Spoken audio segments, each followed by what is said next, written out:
పిత పుత్ర పవిత్రాత్మనామమున ఆమేన్. ఈరోజు నవంబరు 10వ తారీఖు. లూకా సువార్త 17వ అధ్యాయము 1వ వచనము నుండి 6వ వచనం వరకు.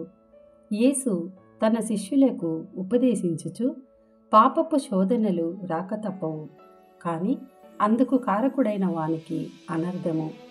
ఈ చిన్నవారిలో ఎవనినైనా పాపం చేయుటకు పురిగొల్పినచో అట్టివాడు మెడకు తిరుగటి రాయి కట్టబడి సముద్రములో పడద్రోయబడుట వానికి మేలు. జాగరకులు కండు, నీ సోదరుడు తప్పిదము చేసిన ఎడల అతనిని మందలింపుము, అతడు పశ్చాత్తాపపడిన ఎడల అతనిని క్షమింపుము. అతడు దినమునకు 7 పర్యాయములు నీ పట్ల తప్పిదము చేసి 7 మార్లు నీ వద్దకు వచ్చి, నేను పశ్చాత్తాపపడుచున్నాను అని నీతో చెప్పిన ఎడల వానిని క్షమింపుము అని చెప్పెను.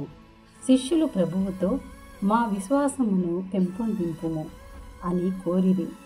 మీకు ఆవగింజంత విశ్వాసమున్నచో ఈ కంబళి చెట్టును వేరుతో పెళ్ళగిల్లి సముద్రములో నాటుకొనుము అని ఆజ్ఞాపించిన అది మీకు లోబడును. ఇది ప్రభుని వాక్కు. సర్వేశ్వరునికి వందనములు.